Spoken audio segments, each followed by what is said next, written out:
Good Friday morning, everybody. I'm Dave Furtado. And I'm meteorologist Jefferson Donovan. And welcome to Keep It Quick, your latest local news and weather commercial free in about 18 minutes or less. We're going to jump right over to weather because temperatures are on the rise. Yeah. Are we expecting to see those triple digits today or even as early as tomorrow? Yeah, potentially as early as tomorrow. We have one more kind of 90-degree day for today, but things are going to be much warmer today than we have seen in days prior. On Tuesday, Wednesday, and Thursday, we were talking about temperatures in the 80s and low 90s. Today, things do trend upwards into the mid to upper 90s, and then we could have some of those 100s on the way for the weekend. As we take a look at your weather headlines, these are just kind of overarching headlines for the entire forecast period. Plenty of sunshine is on the way. This weekend is going to turn rather hot. Again, as Dave and I were just referencing, some 100s will be possible this weekend. And then in general, the inland Northwest will be in the grip of a prolonged heat wave. We will talk more about all three of these weather headlines in more depth coming up. Thanks, Jefferson. We begin this morning in Yakima. Fire investigators are trying to figure out who started a fire that destroyed the playground at McGuire Park on the Yakima Greenway yesterday morning. Crews responded just after 5 in the morning. This marks the third fire incident at the playground. Engine 91 arrived on scene first to a fully engulfed playset. Upon that, they did an attack on it, extinguished it fairly quickly, and then they went into overhaul stage after that.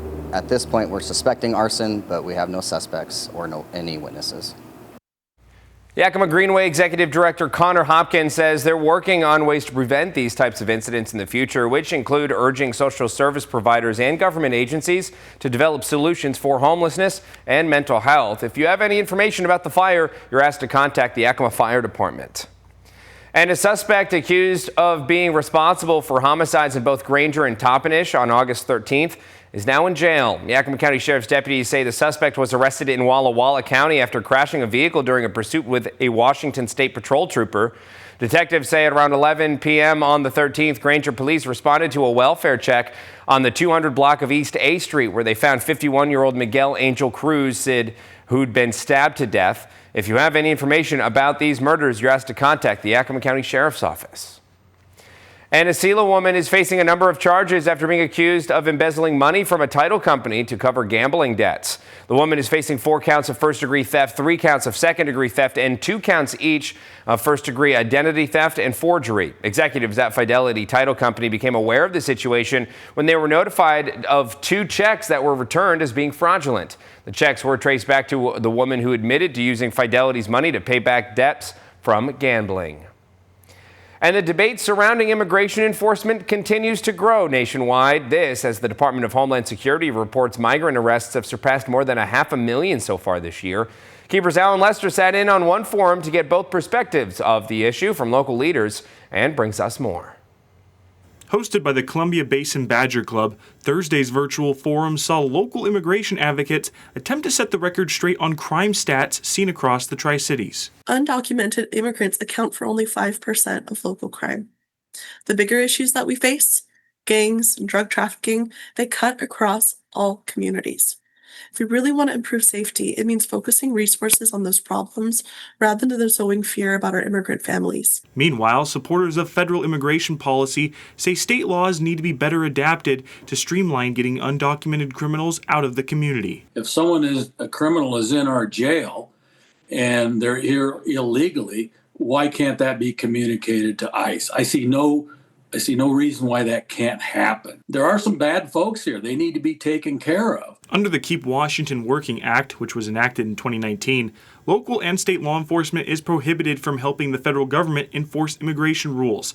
And although some jurisdictions in Washington state are challenging the law, supporters indicate the detainments are doing more harm than good. As of the end of June, 84% of people detained were not judged as being any public threat. This is by ICE, they're evaluating. About 7% were graded as level 1, which we call the worst of the worst. According to DHS, more than 527,000 arrests have been made since President Trump returned to office.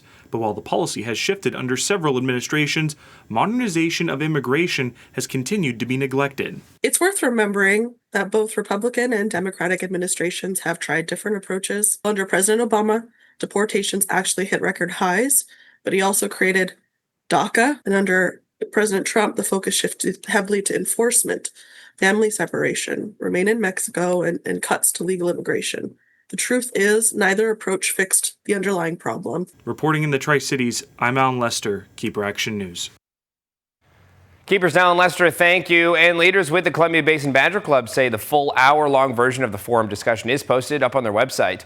We'll have a link onto that website on our website, keepertv.com. Representative Dan Newhouse now has a better idea about the improvements being made at the Yakima Air Terminal. He was shown the construction at the Yakima Airport yesterday, which includes a new restaurant and gates. Newhouse is on the House Appropriations Committee, which gives him a say on where grants for community projects go. YKM is one of those projects the committee can give the green light to. As our population grows and as people travel more, having a convenient airport to be able to do that is very important. The highways, as you know, are getting quite busy. Crossing the mountains in the wintertime is an issue, and so having a safe way to travel promotes economic activity, allows people to do things that they wouldn't otherwise. Congressman Newhouse was joined on the tour by county and city leaders. And a construction update for folks. Get ready in Pasco. Get ready for the Broadmoor Boulevard project to take a bit longer than initially expected. An error in communication led to a false project completion date by the end of this month. Now city leaders say the project is expected to continue at least through the end of the year. This is a work zone. We want to make sure that everyone's safe out here.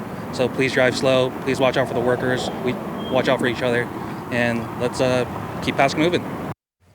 Beginning on Monday, the entire Broadmoor Boulevard intersection with Sandifer Parkway is going to be closed for nighttime construction from 7 p.m. until 5 a.m. on Wednesday. Detours and flaggers will be in place to help direct traffic. And with that, let's jump right over to meteorologist Jefferson Donovan. Jefferson, we're seeing those wicked hot temperatures come back around. Probably maybe the longest stretch of triple digits could be on our docket. Yeah, absolutely. We are going to be looking at the longest stretch of 100s as we do start this weekend and go all the way through the middle of next week. Now today, we are still going to be looking at high temperatures into the 90s, mid to upper 90s. Today is certainly going to be warmer than days prior. In the Tri-Cities, we are anticipating these daytime highs into the upper 90s today. Anticipate mid 90s for the Yakima Valley, low to mid 90s coming today in the Kittitas Valley, with mid 90s for the Blue Mountain foothills, as absolutely everybody does see sunshine overhead for this final day of the work week. Now, one quick note I want to make about the wind forecast. Wind for both today and tomorrow will be pretty light. The only reason I really highlight this is yesterday we were talking about the potential for some pretty strong winds through the Columbia Gorge today that had prompted the issuance of a fire weather watch. Models have trended down on those winds. You can see even Boardman only looking at gusts up to around 15 miles per hour today and tomorrow, and that fire weather watch has since been canceled. We still really need to practice fire safety all the way around the region with as hot and dry as it has been, and it is going to be, but again, the actual fire weather watch at least has been canceled. Now let's take a look at the upper air model of the Storm Tracker Futurecast. As we go into the weekend, we are going to see this big ridge building over the area. This is really going to start today, but really kick into high gear this weekend. This will promote some very hot temperatures, and this ridge really isn't going anywhere all the way through the middle of next week. This ridge is going to be holding tough. So there is an extreme heat watch in place for virtually our entire viewing area.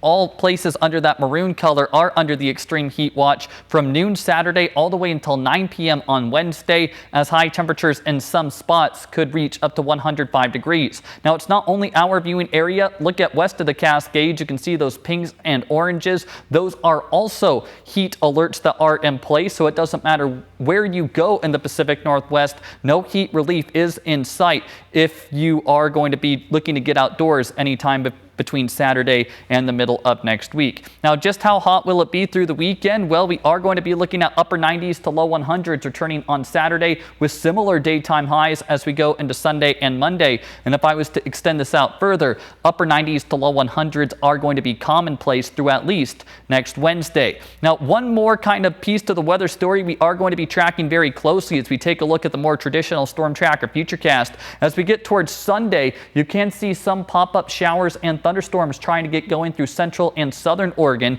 It is by the time we get towards Tuesday that there is a potential that some of this moisture could work a bit farther to the north and maybe start encroaching on our viewing area. So by next Tuesday and Wednesday, we are going to be tracking at least maybe the possibility for some showers and thunderstorms, most likely along the Blue Mountains and adjacent foothills. Again, that's still a ways out. That's something we will track through the weekend and into next week, but just be advised that it's not going to be sunshine forever. Again, that's something that we will continue to watch very closely, but right now I'm going to toss it back over to Dave. Thanks, Jefferson. It's almost harvest time for Washington apple growers, and historically about 30% of the apples grown in the state are exported to other countries. With changes in international trade policy, including tariffs, how are growers being impacted? KIMA's John Franklin spoke to elected leaders and an expert who have differing opinions. You know, exports are important to what our industry does. We ship to 40-some countries around the world, and I don't see that necessarily changing in the short term. Members of the House Agriculture Committee are trying to make sure agricultural products are exported successfully and fairly. Congressman Dan Newhouse believes that the tariffs can be beneficial for the industry. And the goal is to open up accessibility, and that's exactly what the administration is working towards as well. And so we're hopeful for some really good deals coming up soon. The administration, Trump 47, is informing their decision-making by consulting with our committee. That's a take that Governor Bob Ferguson disagrees with.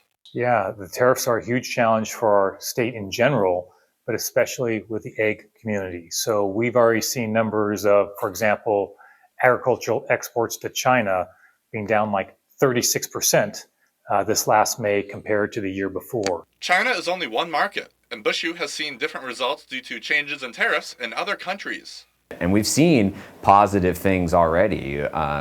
You know, take Vietnam for an example. We're currently the only supplier of apples, major supplier of apples to Vietnam that pays any tariff. Everybody else has a free trade agreement.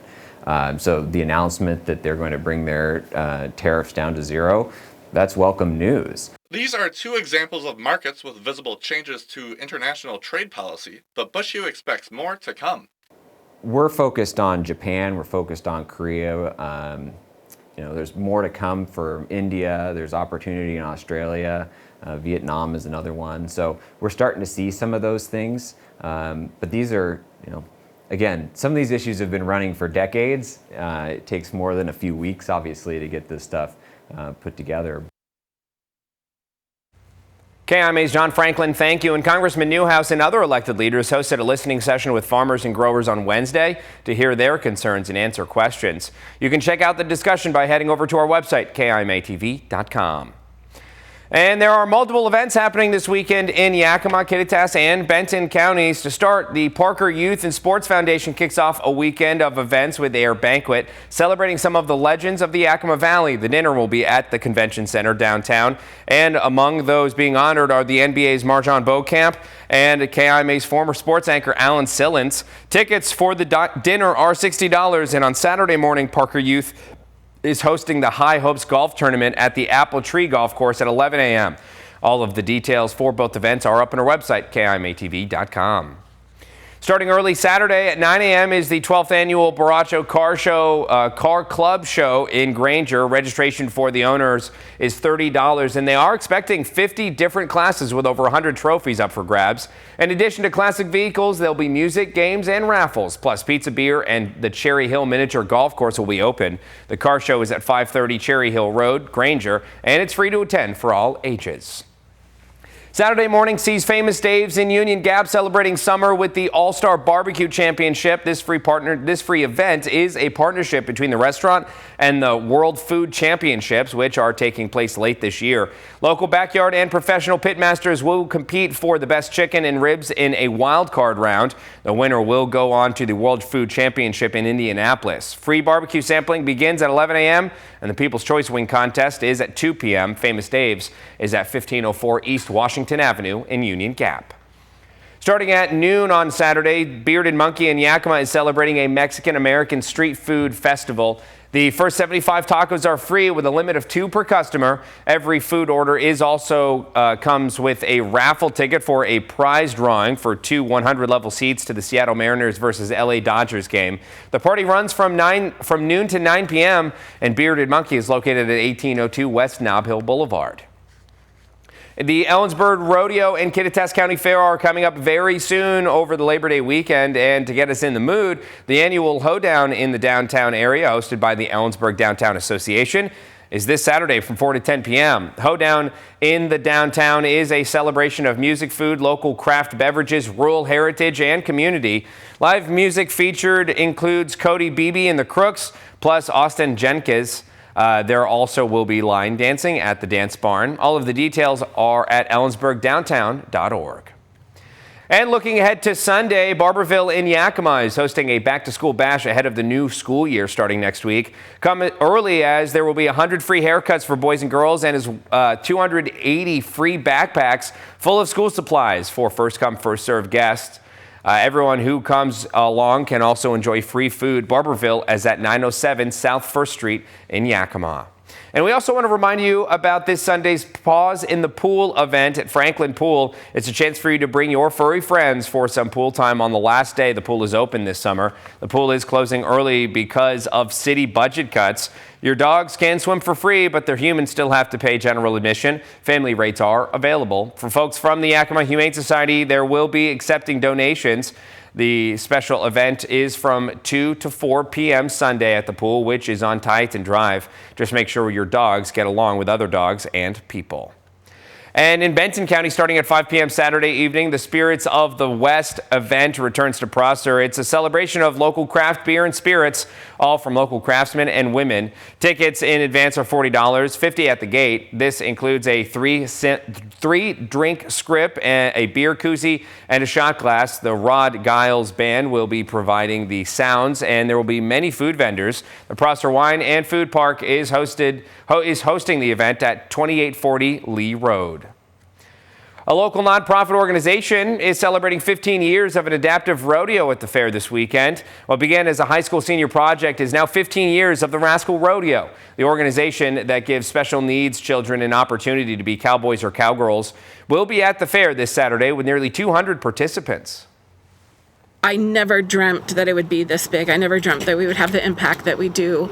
It was literally created so that they could come be cowboys and cowgirls, but it has changed their lives. It's changed their families' lives. It's changed volunteers' lives. Anyone who wants to participate in the rodeo or as a volunteer can still sign up the day of the rodeo at no charge. And this weekend, the Columbia Basin BMX Club is hosting a national competition in Richland. USA BMX's Lumberjack Nationals event is set to bring in more than 6,000 people to compete from all over the Pacific Northwest. We pull from California, Nevada, Utah, all the way as far east as Wyoming. So we've got a good portion of the western United States that's all coming here this weekend to enjoy this track. What that translates to is there's an economic impact of $360,000 that is going to be driven here to help really drive our economy. The City of Richland and support from Visit Tri-Cities made the event possible. It is free to watch, but parking costs $10. And that does it for us. Thank you for watching this episode of Keeper Quick. For more local news and weather, you can head over to our websites, keeperandkimatv.com, as well as our Facebook pages. But while you're here, be sure to subscribe to our YouTube channel to keep up with our latest mini newscasts Monday through Friday. Have a terrific weekend, everybody.